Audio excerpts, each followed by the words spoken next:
Não há, gente, nada menos evidente que a verdade.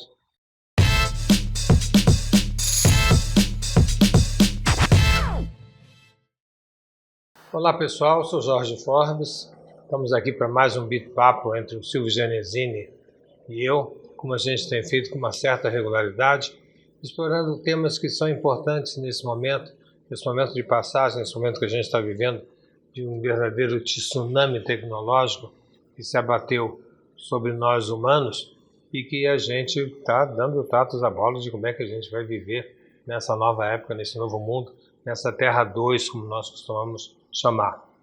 E hoje o Silvio e eu propomos discutir com vocês a fake news. Fake news é um fenômeno muito atual, um fenômeno que está preocupando as pessoas, porque as pessoas se preocupam, com toda razão, sobre notícias falsas.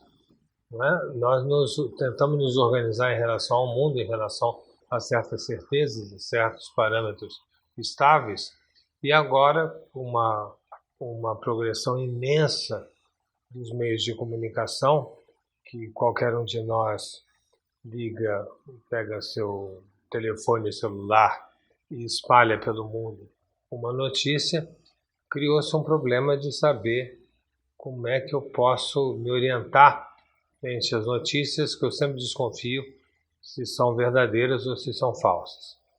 Então, Silvio, o primeiro ponto que eu pensei para organizar um pouquinho nossa conversa foi no sentido de contestar o que normalmente as pessoas têm expectativa, contestar que o contrário de fake news seja notícia verdadeira, que o contrário de notícia falsa seja notícia verdadeira.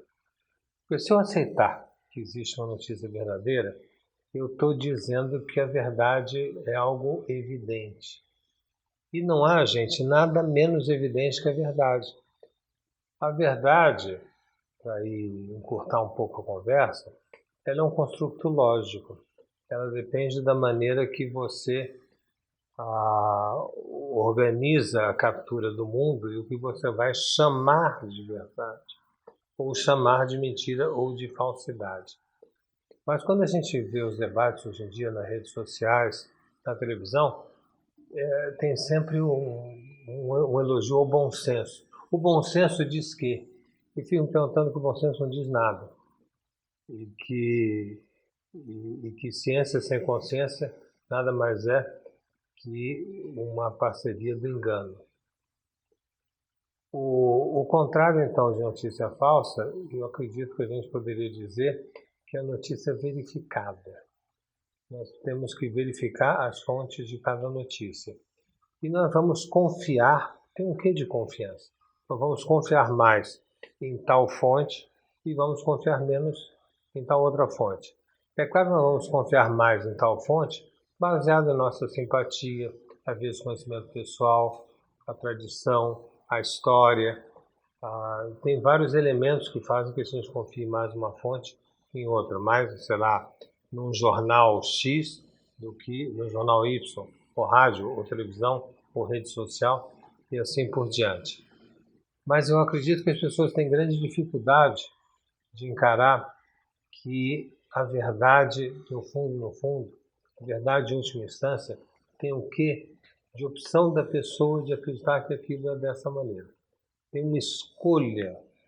É difícil transmitir isso assim tão rapidamente, mas necessariamente a determinação da verdade tem uma característica subjetiva daquele que está emitindo essa verdade.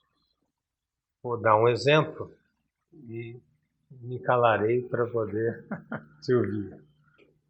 A verdade como um fato universal é um sonho dos modernos, é um sonho do iluminismo.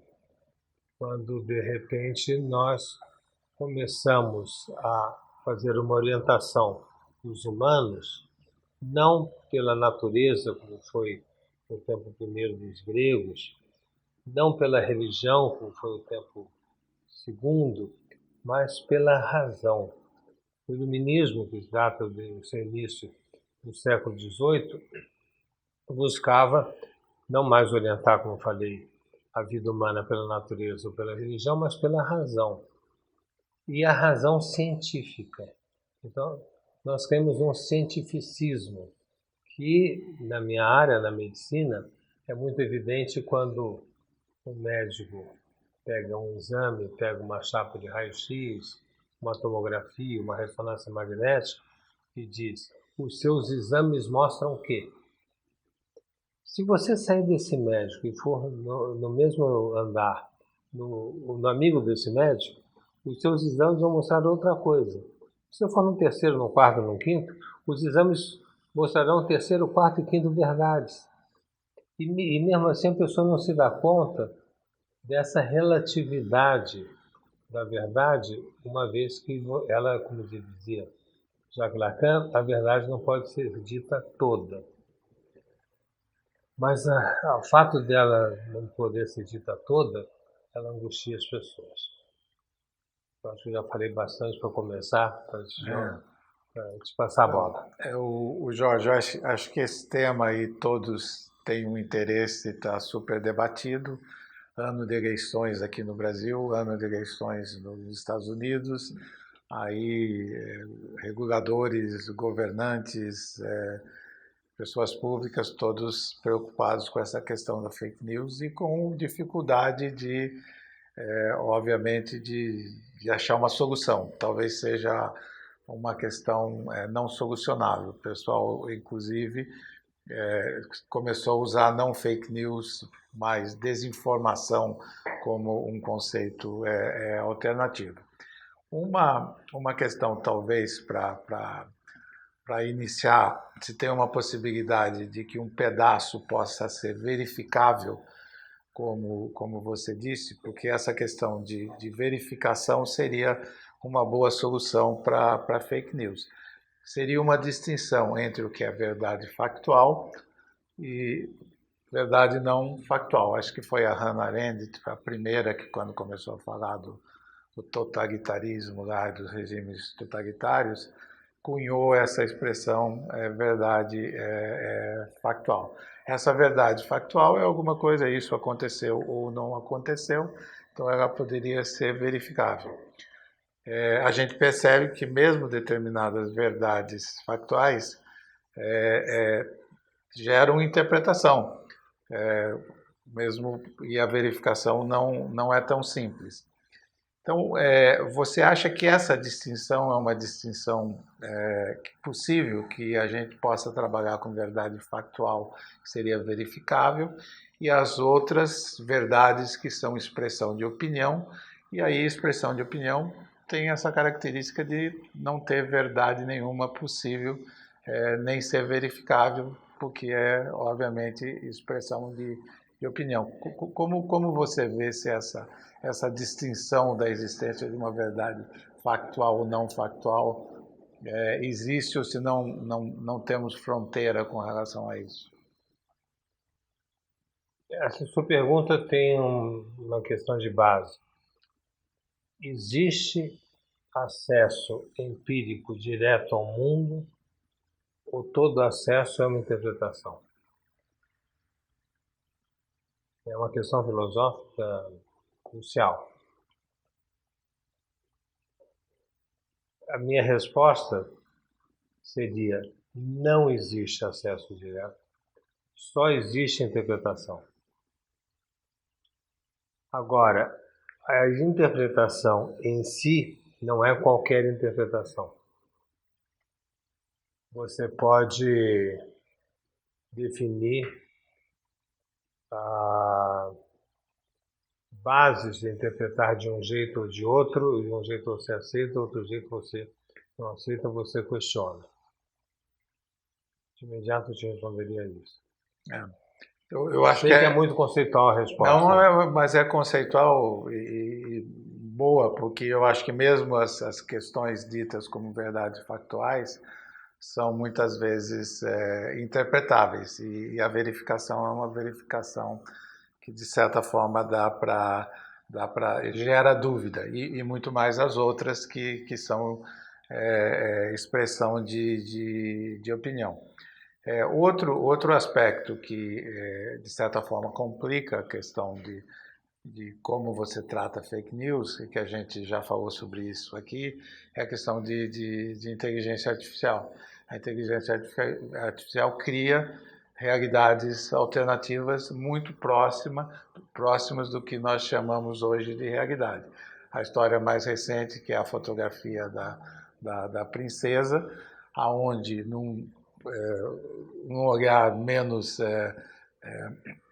especializado, a fotografia com os seus filhos parecia normal, mas como todo mundo estava atrás onde estava a princesa, descobriram que a fotografia era uma montagem. Então, nós vamos viver com essa questão de realidades alternativas montadas. E, de certa forma, em algumas situações, talvez a gente queira saber a verdade, como é o caso da princesa que depois apareceu falando. Talvez em outras situações a gente nem queira saber a verdade, a gente queira viver nesse mundo alternativo, mundo metaverso. O Jorge, como você vê essa questão da gente ter que viver com realidades alternativas, que obviamente complica fake news e até, de certa forma, ter uma vontade de viver com a realidade alternativa, que é essa questão do metaverso, do imersivo, da realidade virtual, que está vindo aos poucos, mas está aí. Então, nós vamos...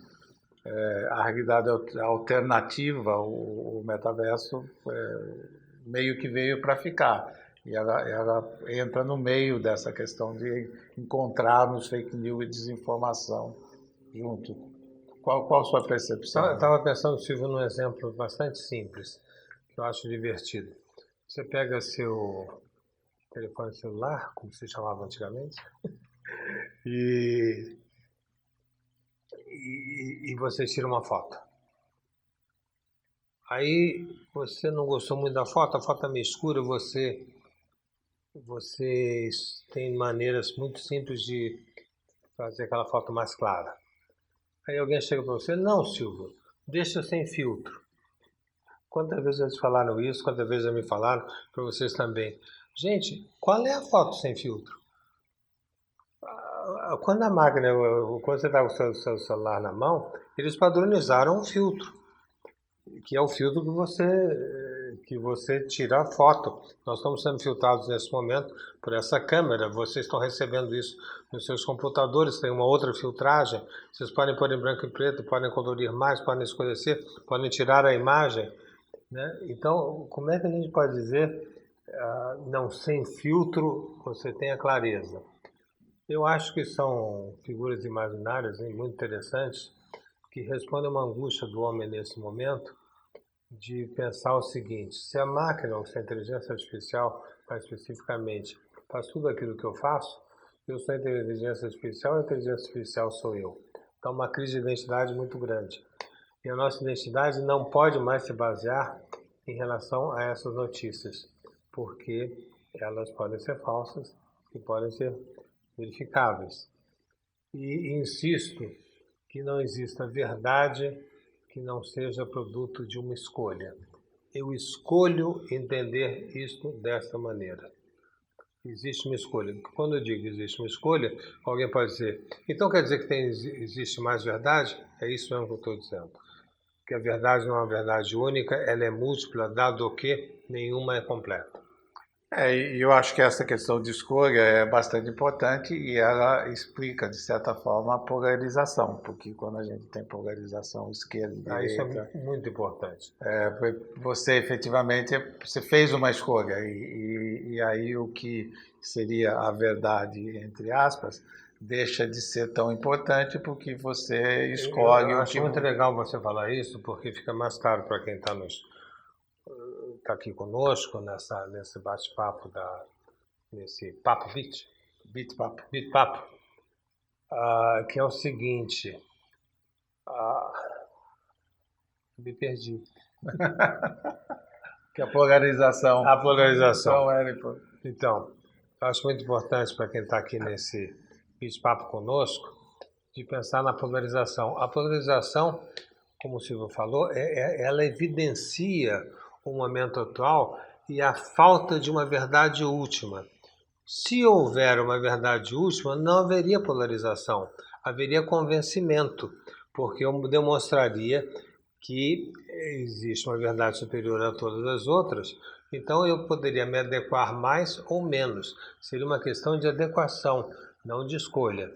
Como não existe uma verdade total, necessariamente, quando você emite uma verdade, faz parte de uma escolha sua.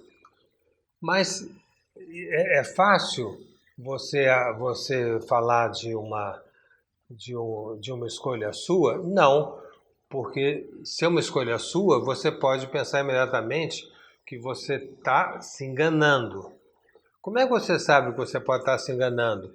Encontrando uma outra pessoa, daí nosso bate-papo aqui, por exemplo, encontrando uma outra pessoa que pode ver o mundo naquele momento, da maneira que você está vendo, ou pode ver o mundo de uma outra maneira. Se você começar a notar que existem pessoas que pensam diferente de você e, no entanto, têm uma existência tão digna quanto a sua, você vai se pôr em questão. Se você não suportar se pôr em questão, você vai tentar unificar a sua razão e dizer, você não vai ter argumento, você vai dizer, é assim, isso é evidente. Isso leva à polarização. A polarização é o fim da conversa, é o fim do argumento. Como, na verdade, não tem argumento último, nós estamos num mundo polarizado de uma agressividade talvez nunca vista entre as pessoas. E acho que essa é provavelmente uma questão central, é o não suporte do contraditório. Acho que num determinado tempo no mundo e entre algumas pessoas, nós gostávamos do contraditório, gostávamos de ouvir a outra parte, gostávamos até de refletir como se fosse o outro. Enriquecia a conversa. Enriquecia a conversa e abria, e não tentava terminar, e nem tentava concluir. E eu diria que esse espaço, de certa forma, está diminuindo. A gente tem menos esse prazer, né, nas relações pessoais e familiares, de escutar o outro e de já concluir de certo ou errado. E esse é um fenômeno que não sei se foi trazido pelas redes sociais, né? Um dos grandes argumentos de que a desinformação, fake news, precisa de alguma forma ser regulado, e aí tem toda a questão que nós podemos também falar aqui, se tem boas formas de regulação possível, de que dentro das redes sociais, o não contraditório faz mais sucesso. O impulsionamento natural das redes sociais é quando você é mais radical, quando você é mais firme, quando você defende a sua verdade. E como, de certa forma, as redes sociais, principalmente aquelas que ganham com publicidade, quanto mais movimento tiver, quanto mais audiência tiver, mais tem, vamos dizer, marcas ali associadas. As marcas hoje, obviamente, estão preocupadas com isso, que está associado a discussões ruins, mas o fato é que esse espaço ficou menor nos tempos atuais, a ponto dos sociólogos, os pensadores políticos aqui hoje acharem que a democracia corre risco por causa disso. Você acha esse um tema relevante? Esse espaço realmente diminuiu? Conseguimos voltar ou nós vamos viver por muito tempo nesse mundo polarizado que interessa a determinados políticos e a determinadas figuras? Você tem razão, Silvio. Tem um candidato, por exemplo, nos Estados Unidos nesse momento, que já foi presidente da República, de má lembrança para a maioria das pessoas, que se apresenta, que faz sua campanha na base da polarização, na base do ataque ao outro, e ataque violento ao outro, ataque ridicularizando o outro. Recentemente, esse candidato imitava seu oponente do Partido Democrata, ridicularizando a maneira de andar, um otário perdido no palco, algo que seria inaceitável em tempos anteriores e que hoje em dia as pessoas acham graça, né, e se juntam no grupo do republicano contra, no caso, o grupo dos democratas. É um mau uso desse momento atual e da multiplicidade de verdades possíveis, a meu ver. A questão que nós estamos discutindo, a questão dessa polarização e de qual verdade seria possível, é uma questão que foi abordada na peça Antígona, de Sófocles. É o grande exemplo que nós temos há muitos séculos, que é o caso da Antígona, que queria enterrar seu irmão, que foi morto numa batalha, e do rei de Tebas, que era tio de Antígona e, portanto, também do seu irmão, que não podia enterrar Polinices, irmão de Antígona, porque ele teria atacado a cidade de Tebas. Então, o tio Creonte, não queria dar o túmulo e a irmã Antígona queria dar o túmulo. Quem tem razão? Os dois. E quando existem duas razões equivalentes, Hegel chamava isso de uma questão trágica. Uma questão trágica é aquela que se resolveria pela morte de um ou a morte de outro. A pergunta que nós poderíamos nos fazer, Silvio, é como é que nós vamos sair dessa relação mortal, dessa relação trágica, dessa relação polarizada, verdadeira guerra que hoje em dia existe. Nós precisamos ter uma nova transcendência. Essa nova transcendência, que até tempos recentes foi a razão, não dá conta mais dessa horizontalização do laço social, dessa multiplicidade de participantes da vida social em equivalência de expressão, não em equivalência de razão.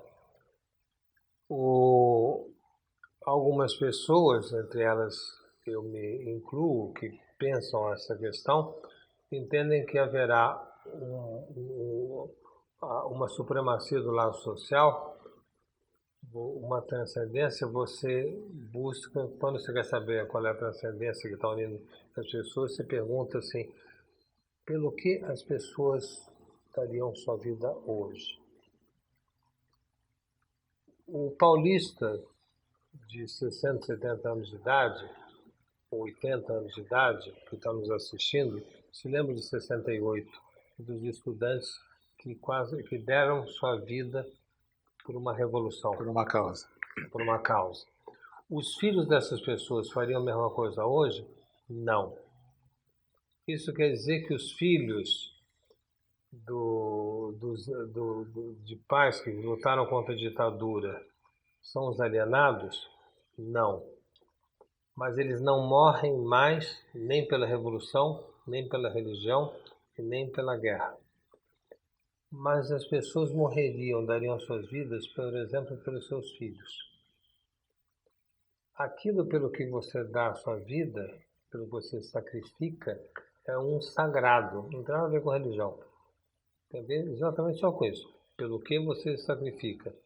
Então, esse elemento limite pelo que você sacrifica faz com que algumas pessoas digam que existe uma nova relação entre os humanos, é um novo amor, que não é explicável, não é racional como a transcendência da razão, um pouco tautológico que eu estou falando, mas as pessoas começam a perceber que não é importante elas concluírem a mesma coisa. É suportável a polarização. A polarização não é mais definidora de campo, é algo de passagem, porque aquilo que une as pessoas seria um novo tipo de amor não compreensível.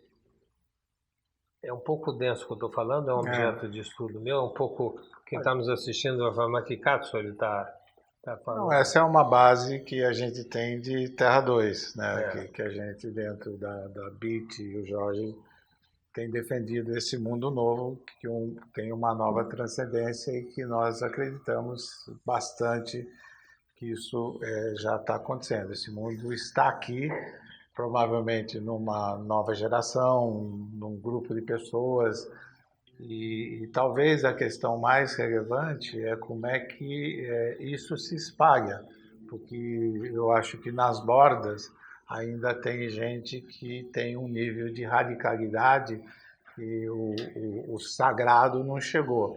Eu diria que tanto nos radicais de esquerda, de cima, de baixo, para não denominar ninguém aqui, eu acho que teria gente Eu tenho uma ideia sobre isso. ainda morreria pelo seu governante, pelo seu líder ali, quase como se fosse um retorno aqui e por isso, retomando a fake news, aceita interpretações ali de verdades muito discutíveis de um ponto de vista lógico e comum, porque tem uma torcida como se fosse uma torcida de time de futebol.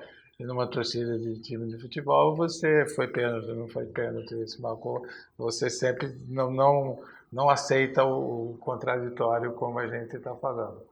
Então, para mim, que nós que temos defendido o Terra 2 e essa nova novo mundo horizontal, esse novo sagrado, a revolução do amor, como isso vai se espalhar e que efeito nós temos que fazer para ajudar dentro dos nossas relações, ambientes e corporações para que Deixa eu isso aproveitar a sua aconteça. pergunta. Que efeito nós temos que fazer? Você acabou de falar essa frase. Que efeito nós temos que fazer? Eu acho legal porque pode esclarecer melhor também para quem está acompanhando o nosso Beat Papo. Eu acho que nós temos que sair do efeito de dar segurança para as pessoas pelo confronto, que é a política normalmente ainda utilizada. Como é que eu vou limpar cidades que sofrem alto nível de agressividade, de periculosidade, cidades muito bonitas, não quero dizer o nome, mas cidades maravilhosas que têm um alto nível de criminalidade? As pessoas acham que é pelo confronto. Mais armas, mais soldados, mais delegacias, mais viaturas, né? Você mata um, eu mato dois, você mata dois, eu mato quatro. Quer dizer, numa disputa, de um confronto de quem é o mais forte, de quem pode ganhar essa batalha. E o que a gente está vendo são batalhas campais nas grandes cidades brasileiras, por exemplo. Não só no Brasil, né? Porque na França nós temos ataques terroristas horríveis, na Inglaterra Na mesmo, Rússia, na Rússia, atualmente, né, tivemos recentemente a morte de 120 pessoas no meio de uma peça de teatro, de um concerto. Então, será esse o futuro? Eu aprendi muito, gostei muito da ideia do Malcolm Gladwell, no seu livro, hoje em dia já tão conhecido, chamado Tipping clássico. Point, né? É quase clássico, né? Onde ele analisa como é que foi limpo Nova York, que não foi aumentando o potencial repressor da polícia, foi modificando a relação desejante com a cidade. Em vez de pôr mais viatura, vamos limpar o subway, vamos tirar a sujeira, mas no dia seguinte vão sujar de novo, vamos limpar de novo, e no dia seguinte vão sujar de novo, vamos limpar de novo. Até o momento que aquela senhora que pega o sábado todo dia de manhã, ao ver ao bando dos meninos que atacavam o sábado, vira para eles, a moça da comunidade deles, vira para eles assim, vocês estão brincando, né? que agora que eu tenho sábio limpinho aqui, legal, gostoso, vocês estão achando mesmo que vocês vão fazer isso? Vamos sujar de novo. Vão sujar de novo? Quer dizer, é uma forma de ridicularizar a agressão. O exemplo é rápido que eu estou dando, mas é para te responder concisamente, né? Qual é a nova postura que nós teremos que ter? Uma postura de ridicularizar o ofensor, o agressor, e não deixar com que ele seja o herói da sua comunidade e o anti-herói da sua não comunidade. Tanto faz herói ou anti-herói, o resultado é o mesmo. E a imprensa, a meu ver, tem uma responsabilidade imensa sobre isso e não está fazendo nada. A imprensa é a primeira a polarizar entre o herói e o anti-herói. Então, isso já teria um plano interessante de modificação de postura da agressão para o ridículo. O Jorge, muito bem dito e trazido essa questão da imprensa, porque a imprensa sempre foi, nos tempos anteriores, esse fator verificador, ou até o de fonte. Eu vou ao Estadão, à Folha, ao Globo, ao New York Times, e ali eu sinto que tem uma fonte que eu se não posso confiar que vai tratar o contraditório e vai ser... tem dois fenômenos acontecendo ao mesmo tempo. O enfraquecimento da imprensa. Então, se nós pegarmos os nossos órgãos, hoje todos eles passam por dificuldade de como é que eles vão continuar tendo esse papel e ganhando dinheiro de uma maneira independente. Então, a gente está correndo o risco aqui de não ter uma imprensa que possa fazer esse papel. E se nós olharmos fora também, tirando o New York Times, que tem 10 milhões de assinantes, que vive da assinatura e muito menos da publicidade, tem poucos casos. Mesmo o caso do Washington Post, que o Jeff Bezos comprou, hoje não vive um bom tempo. E as alternativas digitais, de imprensa mesmo, não das plataformas, também parecem, não se encontrou um modelo.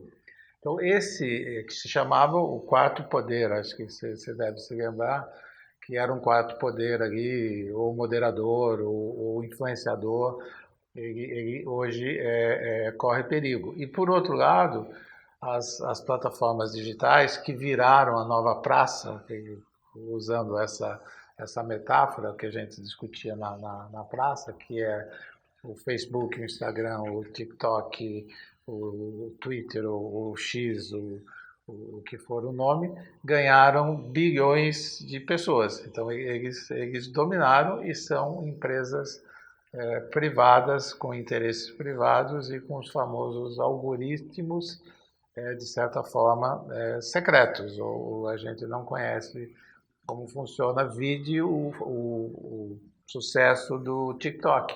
O sucesso do TikTok, e ele se diz, eu não sou uma rede social, porque você não vai lá para encontrar outras pessoas parecidas. Eu sou ali um entretenimento e um algoritmo muito eficiente. Depois de você usar o TikTok por um tempo, ele entrega para você coisas parecidas com o que você gostaria de ver, o que também tem um viés de confirmação. Então, a questão... Viés de confirmação do quê? Se você entrega o que você quer ver sempre e não tem um singularity do ponto de vista de ser uma surpresa, você está recebendo a mesma coisa sempre e não, de novo, o contraditório. É um típico dos algoritmos de repetir aquilo que você gostaria. Enquanto que no jornal, quando você folheava o jornal, você pegava coisas no meio do jornal que você não estava esperando, e era uma boa surpresa. E nas plataformas tem, mas tem menos, ou você precisa procurar. Então, tem uma questão importante, tem um futuro para essa imprensa alternativa e, principalmente, tem que regular a maior parte dos países hoje fala de regulação. Quem está fazendo isso de maneira mais forte é a Europa. Como a Europa não tem nenhuma dessas plataformas, ela se sente mais à vontade conjuntamente de regular. Ela tem duas regulações importantes das plataformas digitais e já começou uma regulação para a inteligência artificial. Os Estados Unidos não regula, porque provavelmente ele é um pouco diferente do ponto de vista de ser mais liberal, mas principalmente porque as empresas estão lá, então mexer com as suas empresas que são poderosas, eu acho que eles têm mais preocupação, Apple, Meta, Google, etc. E a regulação é um risco, porque é uma imposição de governo, de governos que mudam, mas que as plataformas em geral não gostam, ou não gostam do jeito que o governo está fazendo. Mas como é que você vê essa questão? Nós temos que controlar, porque ficaram muito grandes, 2 bilhões, 3 bilhões de pessoas, ou você acha que a gente deveria conviver com essa questão, vamos dizer, de correr o risco, vamos dizer, de um mau uso que tem acontecido mais frequentemente? É uma questão trágica também. Eu acho que, como você disse, é uma questão trágica. O que fazer com relação a esse mundo, uma imposição e regras estritas, ou nós temos que orientações gerais e conviver com o mal entendido, como diríamos nós em Terra 2? Acho que a regulação é um sonho narcisista de querer dizer a maneira correta de interpretar o mundo é essa e não é aquela. A crítica a essa opinião é dizer que isso seria um relativismo, um liberalismo inconsequente, porque as pessoas não têm acesso semelhante aos meios de expressão, então levaria a um reforçamento das classes superiores economicamente e ao enfraquecimento das classes mais baixas. Então, eu estou problematizando, não adoraria ter a resposta final, mas não a tenho. O passinho a mais que eu acho que a gente precisa dar é que você falou da regularização na Europa e antepôs a não regularização nos Estados Unidos, dizendo da força das grandes empresas nos Estados Unidos que não gostariam de ter regularização por motivos óbvios, dado que o que elas vendem é exatamente a multiplicidade. Se regularizar vai diminuir o âmbito dos seus consumidores. Mas nós temos também a China, por exemplo, que regula de uma forma muito mais violenta que a Europa e muito mais violenta que os Estados Unidos. E a Rússia também. E a Rússia também regula. Será que, nem digo longo prazo, a médio prazo eu desconfio que essas regulações não irão funcionar? Que o crescimento, a rapidez dos meios digitais vão pôr em questão qualquer tipo de regulação. Penso eu estou num terreno de vasculhar. Então, acho engraçado a primeira-ministra italiana ter reagido ao surgimento do chat GPT, dizendo que na Itália está proibida a sua entrada. E tão engraçado quanto grandes universidades do Ivy League americano, como Yale, como Columbia, que dizem que os alunos não vão poder usar o chat GPT. O chat GPT entra pelas portas, pelas frestas das janelas, entra para usar uma metáfora tosca, né?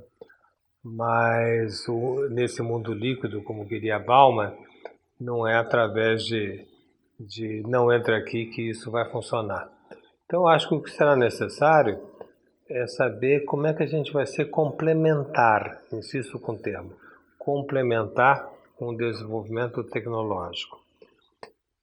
Temos que entender essa complementariedade, primeiro, porque o desenvolvimento tecnológico, ele não, a meu ver, não adquirirá independência. Eu não acredito num pós-humanismo. Os pós-humanistas acreditam que as máquinas terão independência por si só. Eu acho que isso é um sonho infantil, e já tem filmes sobre isso para quem quiser se divertir. Você, por exemplo, adora esses filmes ficcionais, muito bem feitos, sobre esse futuro calamitoso para a civilização. Os filmes descansam muitas pessoas, como as histórias de fadas, são sempre horrorosas, né? Todo mundo morre, a Branca de Neve não acorda, a outra é comida por um lobo, essa desgraceira que... A mãe do Bambi morre. Né? Quer dizer, então, e a criança pede, me conta de novo o Chapeuzinho Vermelho, como é que o lobo comeu o Chapeuzinho Vermelho, né? E aí ela se acalma naquilo, ela acorda, está tudo bem, o mundo está tudo em ordem. Enfim, mas eu acho que o que a gente vai ter que mudar, nós não vamos conseguir frear o desenvolvimento tecnológico. O desenvolvimento tecnológico vai pedir uma complementariedade com o humano. E essa complementariedade nós não estamos sabendo fazer ainda. Um dos aspectos fundamentais é que a nossa identidade não pode depender da sua expressão digital. Aquilo é só uma representação, mas não somos nós. Quando invadem sua rede, sei lá, de internet, computador e tal, você fica muito aflito, vão saber dos meus segredos, vão saber de mim, etc. Não vão saber nada. Tudo aquilo que é capturável de você não é você. Então, agora, o problema é você suportar. Não é você dizer para o outro que aquilo não é você, é você dizer para você mesmo que você não é você. Porque você entra em crise de identidade ao fazê-lo.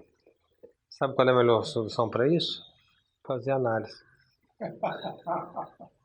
Esse com os nossos comerciais aqui. E evidentemente, acho que essa questão da combinação do humano para o digital passa por toda essa questão do subjetivo. É ali no tratamento do subjetivo ali que vai ter essa combinação. Acho que o mundo tem repetido isso, com exceção de alguns radicais ali que acham que a singularity vai aparecer, a consciência humana vai ser hackeada, etc. Eu acho que tem ali uma convergência de que tem uma combinação entre o humano e o digital que precisa ser construída e que pode ser construída e que tem um otimismo nessa construção.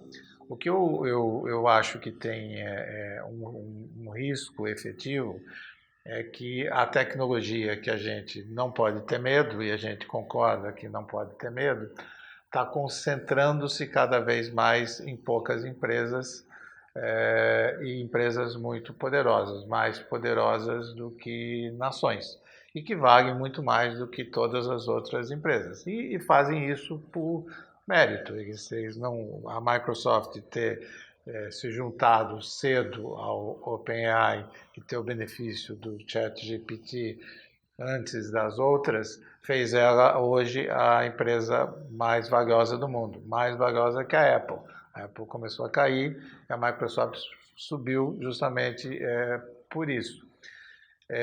Já se fala que poderia acontecer alguma hora de você ter que romper, dividir essas empresas, como os Estados Unidos fez no passado com o petróleo lá atrás, dividiu as empresas de petróleo, depois com as empresas de telefonia. A empresa de telefonia era o equivalente ao que hoje são as empresas de internet.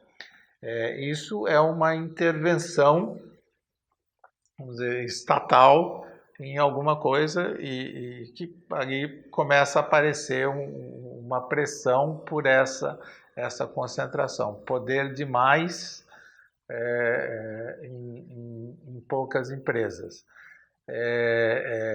Não é uma solução fácil, porque não tem uma razão específica para fazer isso, são empresas muito competentes, mas ao final, se a gente olhar, essa é uma solução que vai cada vez mais aparecer.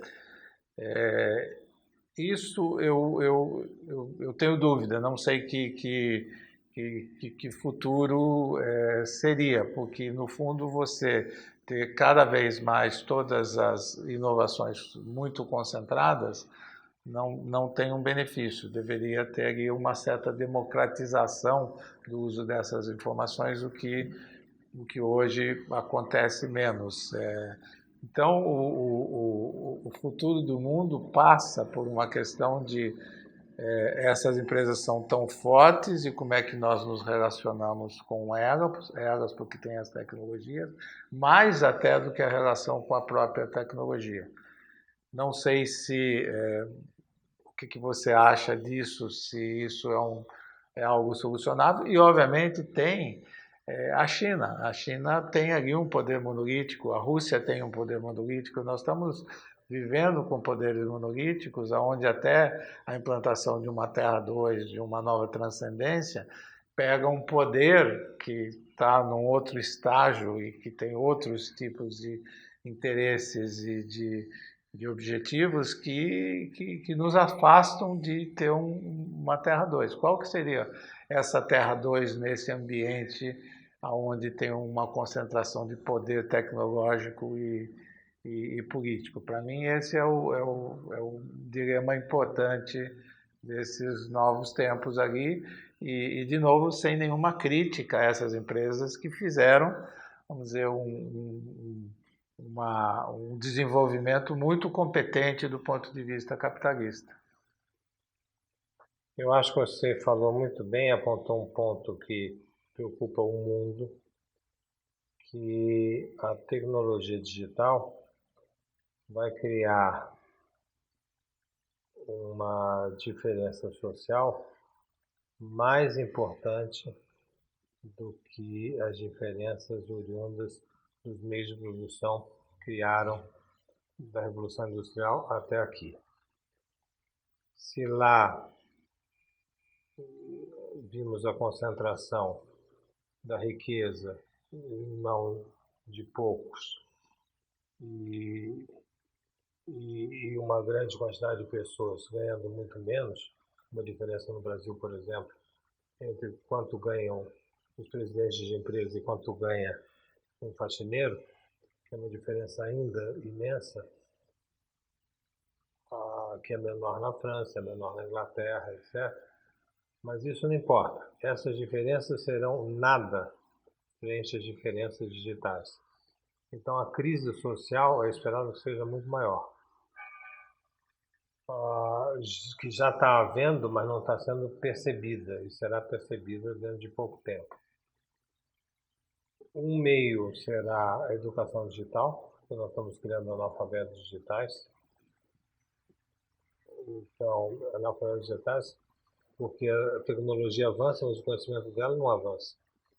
Então, você vai dizer, não, mas tudo bem você tirar 5 milhões de motoristas de caminhão dos Estados Unidos, porque a gente está abrindo 5 milhões de empregos, mas não de caminhoneiro. Eles ligeiro esquecimento. O caminhoneiro não tem a menor ideia do que fazer com o trabalho digital que está sendo ofertado para ele. Segundo ponto sobre isso, acho curioso, ruim, se não fosse seria melhor fosse uma piada, é a renda mínima oferecida para a população do mundo, que foi a brilhante conclusão que o pessoal de Palo Alto chegou. Se nós temos esse poder que temos concentrado aqui, então vamos fazer o seguinte, vamos ir para o mundo, vai para a praia, vai para a montanha, fica descansando em casa, a gente dará para o mundo inteiro uma renda mínima e deixa que a gente controla isso aqui. Isso acaba com a vida humana, porque a vida humana é feita de participação.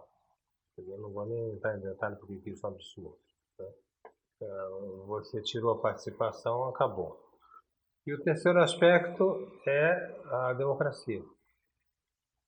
A manipulação da verdade, nós estamos falando desde o início desse vídeo-papo, é muito maior hoje em dia, porque os meios de produção das notícias é muito mais extenso do que antes, vai pôr os métodos democráticos em perigo, dado que seu voto será manipulado por esses meios.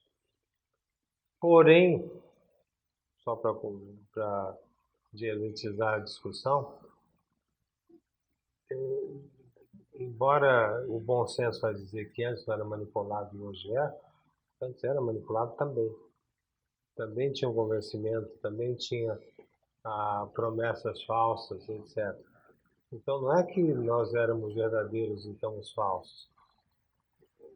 Agora fica escancarado uma falsidade mais generalizada. Não, e muito incentivado, muito impulsionado, muito exponencializado pela existência dessa rede social e do tempo que a gente passa dentro desses computadores. Tem um sociólogo americano muito conhecido chamado Jonathan Haidt, que ele está agora publicando um livro, fazendo uma campanha de impedir que os alunos e as crianças usem telas e celulares até uma determinada idade, 10, 11, 12 anos. O livro dele está para sair nesse instante. Então, o mundo está tentando soluções que são soluções impositivas, que talvez não sejam as melhores. De todas essas soluções impositivas. Exatamente. Elas não seriam as melhores, mas diante Para mim é uma falência de você achar a justa complementariedade. Exatamente. E a gente tem também os tecno-otimistas. Isso que apareceram muitos, aqueles que acham que a tecnologia vai resolver todos os problemas por si. Os problemas da humanidade, o problema da pobreza, e que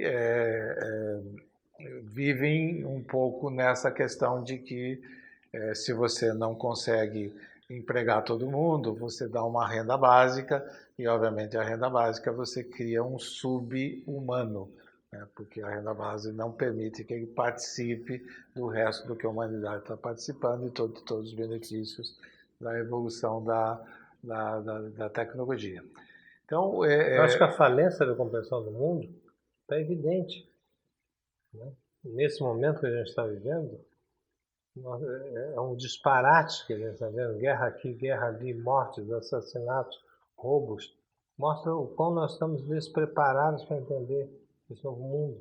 A ONU não fala, tudo que a gente está discutindo aqui hoje, por exemplo, a ONU devia estar discutindo. A ONU devia estar discutindo fake news, a ONU devia estar discutindo o mundo digital, né? Isso está levando a essas guerras que estão ocorrendo. E agora, voltando ao nosso tema original, que nós demos uma boa volta, mas acho que foi uma volta interessante. Na verdade, a gente está convivendo com alguma coisa que é uma questão trágica, a fake news, a desinformação, que é uma tentativa do mundo achar que tem uma verdade possível de ser apreendida, e que essa verdade ali pode ser verificável, ela em alguns casos, eu acho que em outras não.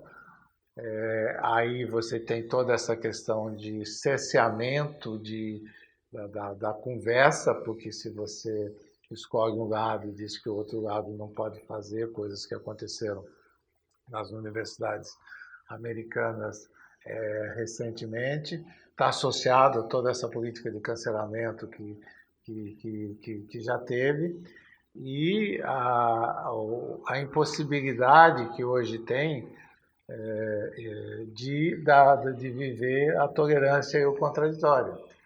E acho que nós, enterradores, e a gente sempre usa esse termo de conviver com o mal-entendido, viver e talvez o melhor antídoto contra quem faz uso dessa vida. Tem muitos políticos que fazem que de ponta a ponta fazem uso dessa questão, dessa contradição e da insistência na busca de uma verdade, é a abertura de que essa questão é muito mais complexa e que não tem uma solução única e que ela não pode ser nem buscada e nem achada porque ela não existe.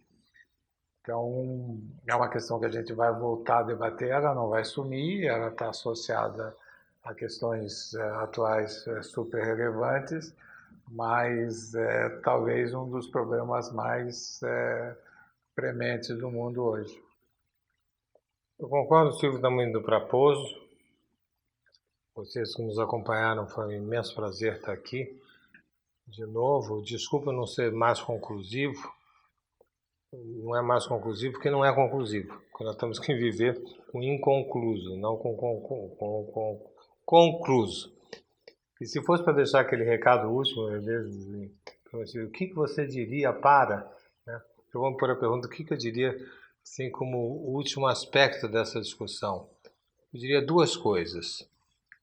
Primeiro, que a descoberta de algo é sempre contada, mesmo por aquele que descobriu, de uma maneira antiga.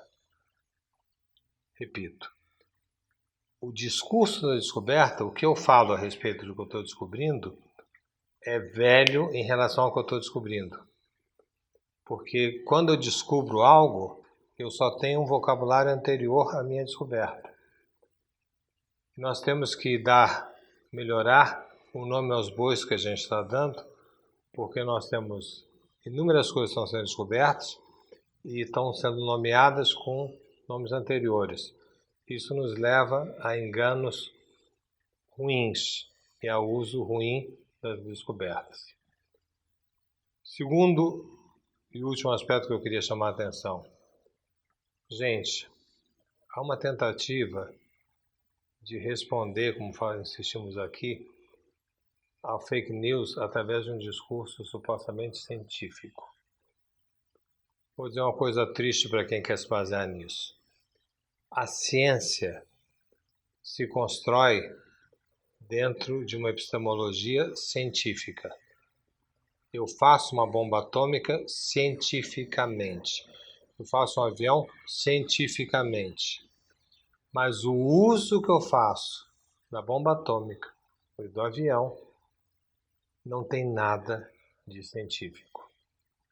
Ou seja, o discurso da ciência não é justificado pela ciência.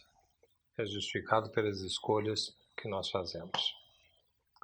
Bom, e com isso a gente termina mais esse Bitpapo, que falamos de fake news e várias outras coisas aí no meio, que fake news não é um conceito estanque, está relacionado a muitas outras coisas. Acho que foi muito bom. Então, encerramos esse Bitpapo. O Jorge Forbes, comigo, Silvio Genesini, e até o próximo episódio.